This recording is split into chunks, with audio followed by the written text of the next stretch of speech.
mind, it's just worth looking at your positioning, because sometimes you might get quote-unquote cheesed in a game, and so it's sort of worth investigating right here. Match history that we're looking at, runes and masteries. So we'll look at player builds. We will look at Sona. So for your runes, these sort of seem all over the place. Attack speed, quintessence, ability power, quintessence. So you're actually missing a quintessence.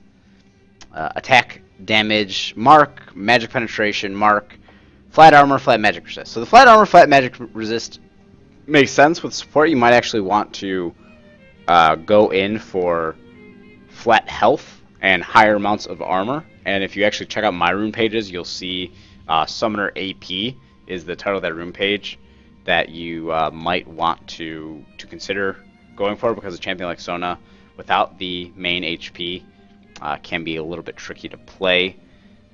Secret Stash, 18 points cunning for a win with Speaker's Blessing. Everything seems pretty standard here, and then once you get sort of maxed out level, you want to max out some of these components here, extra health, and then the summoner skills too. So everything seems pretty straightforward. Let's sort of hop into your game right here and actually see who it is that you're laning against, because this seems like a very odd mix of people here. This could be a byproduct of being in low elo. So it looks as though you're against a Heimerdinger Lux lane, which I have played a Heimerdinger other AP champion. You decide at this point to scale up your Hymn of Valor, which is your Q. So you have committed to doing a little bit more damage. It helps Shyvana right here push the jungle wave a little bit. It seems as though you're not paying attention, although that's something that we hope we sort of put a fix to, a remedy to. So by the time that we get to lane, the big thing that you want to consider in any lane, not just this lane, but in any lane as a Sona, is can they kill you, first and foremost, at level 2? And if they can kill you at level 2, what do you need to do in response or in preparation for that? So let's think about that for a second. Part 1 of this is, what are the summoner spells that these champions have? So for instance, if they're a quote-unquote kill lane, and their support has Ignite, or their support has an ability that could theoretically kill you, all of a sudden when you hit level 2 and you pick up your Aria of Perseverance, your W, which is your heal, it makes it so that you don't have as much sort of heal potential, because with an Ignite dropped on you, plus Summoner Spell Heal and your Perseverance, all of a sudden the overall value provided to you by your heal is overall diminished. So that's something that we want to consider first and foremost. And also one of the benefits of having a first item like this Spell Thief's Edge is that when you're poking champions with your Q and you're poking champions with your auto attacks, you want to be able to get that off as much as possible as a way to sort of optimize the damage. That should be at sort of 1 or 0 for the extra gold income coming your way. So we just want to also make sure that we are positioning ourselves toward our AD carry. There we go. Auto attack, Q, go in for the other auto attack. It seems as though the tower is preventing you from doing that. Positioning wise, and this is something that we were trying to be cognizant of before, and it's not the case for this particular lane, but imagine if this lane had Ignite, right? When we're in this circumstance, when the other team has Ignite, as a Sona, we want to make sure that we are healthy enough by the time we get level 2 to start healing up, to start surviving. And for our purposes here, you're probably going to want to start chugging a potion, just because the overall HP that you have is very much so can be in limbo, because Sona is a very squishy champion. You don't even have 500 life. So compare that to the Duran's Blade AD carry, who has 620 life, and even that's pretty low. So against a tankier lane, or against a lane that could all-in you, you're pretty much the squishiest of the squishies as a Sona. So that's why Runes and Masteries, to give you flat HP to live and to give you flat armor, probably make a lot of sense, although against this lane, Magic Resist of course works too. So we're saying that the Lux comes up to auto attack you, which again, a Lux shouldn't have a lot of damage, but with the auto attack in itself, starts to take you down. You sort of return fire with your auto attack and your Q. And you're just actually doing a really, really good job when it comes to being able to poke and managing the ammo, which as a gym player it can be a little bit tough at times. Here it looks as though you're trying to let's rewind that for a second. You're telegraphing your plays a little bit, which is something that, of course, when I'm not in the moment, when I'm not playing, it's easy for me to point out. But who knows if they were aware or if they were perceiving this to be a telegraph play. So each time when you're playing against Sona, you expect to get poked by the Q, by the auto attacks, especially in a really annoying fashion. And so when we see you sort of walk up to them, the expectation is that you're going to Q. So you start to walk up, and I don't know if perhaps you thought your Q extended a little bit further, if you thought you were going to go for the actual caster or the cannon from Heimerdinger, but instead what we see is that you're actually pushing against your own lane. So you're pushing toward the enemy by doing additional damage to the minions that are in front of you, and so as a result, you could be in a pretty bad circumstance. And the reason that we see you in a really bad circumstance is that you are now against a level 2 champion on the other end, who, if they had Ignite, if they had engages like a Leona, like a Thresh, like a Braum, at level 2 that power spike is huge for them. Because they get level 2 before you don't have your heal, your Jhin doesn't have really any of his abilities other than his Q, which is the Dancing Grenade.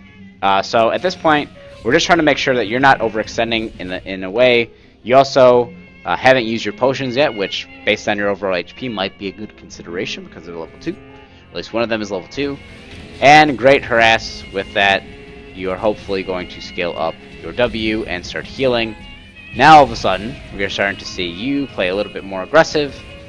We still don't see a potion that is being used from you, which is something that you're going to want to consider. And as we sort of increase the speed here, want to make sure that you are poking them as much as possible. Now, here is the awkward balancing act. And let's consider this to be a legitimate lane, not this weird Heimerdinger Lux lane. If you're going against a Lux plus 80 carry lane, if she hits you with that binding, there's theoretically a lot of damage coming from the light binding, right? Because she doesn't, you now have the opportunity to sort of zone her around. Now, we've seen her sort of farm with the Lucent Singularity quite a bit, her E, the little AoE that's exploding.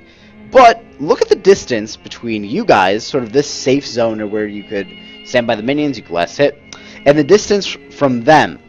All of a sudden, not only are they incapable of getting the last hits, but more importantly, they're out of experience range. So your job now as a Sona, despite you being very low, which is why I'm saying you should be chugging potions, is to be able to zone them out a little bit more.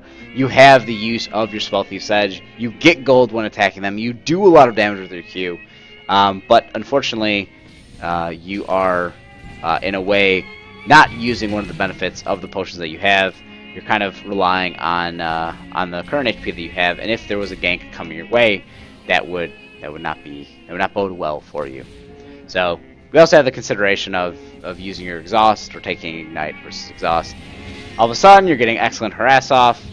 You're taking a little bit more damage. Still no potion. There's the first potion. Okay, here we go. We're waiting, and we are in arguably the best or worst spot for a Sona that we could be in.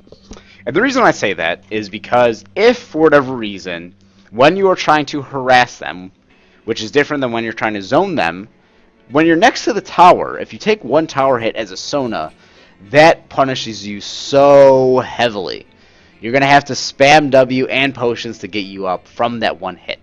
Now, in this circumstance, because all of your minions, and you've been pushing quite frequently, because your Q has been also hitting minions, not just champions, you are put in a really weird spot for a gank to come through from the Amumu jungle. Thankfully, we see him top, so I don't know if that crossed your mind. But we also lose a lot of the zoning potential that we had before. So now, at this point, we're just going to sort of either go back or use our auto attacks as a way to generate gold against the turret. We're sort of standing here. And yeah, you've kind of been relegated to less usefulness because you can't punish, you can't poke as you could before. So just as a general rule of thumb, with a champion like Sona, you want to be able to either A, zone them away with fear of you poking them from your Q, or B, play a little bit more passively and farm under tower, and when they do attack you, you have a heal as a way to sort of sustain, keep you guys alive, protect yourselves, sort of at any at any cost. So you're sacrificing yourself in a lot of ways. You're healing up. You're playing a little bit more passively. At this point, we're in this weird gray area where the best thing that you can do is auto attack the tower and get stacks of your Spellfuse Edge, but it doesn't seem as though you're doing that. And so with a sort of champion combination of Sona Jhin, you do have a lot of poke, a lot of harass, but now you are being zoned out. So let's see what happens when the minions actually are being pushed against you. I imagine you just continue pushing. That is a Jhin. You have the right idea. The second Jhin gets stunned, you also want to position yourself parallel or a little bit forward with Jhin to help to punish. As a way here, you use your Q. Excellent damage. And maybe, but probably not, secure the kill. Great flash by the Jhin. And sort of at this moment, we get in a circumstance where it is perhaps not the best.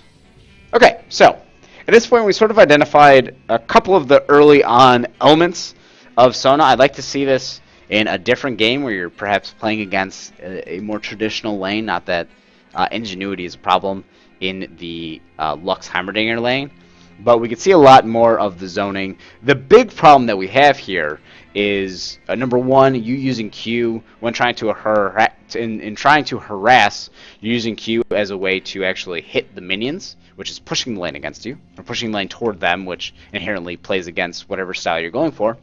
And number two, by the time that we are under tower, we find ourselves sort of trapped in this awkward motion where it's like, oh crap, all I can do is attack the tower. I can't actually poke with my Q. I can't do this damage unless I'm very confident and I'm able to sort of avoid here. But if you want to actually have a Sona game that I can send to you that I think you would appreciate and enjoy, Sona mains carry, right? So that this up, MindInfraction, we're going to move you over here. Mr. Representative video clips that tell us a little bit more about you and how it is that you could theoretically be playing. Now I have to restart my League of Legends client. Dang. I don't know why it does that. Okay, so let's pull this up. MindInfraction, we're going to move you over here. Mr.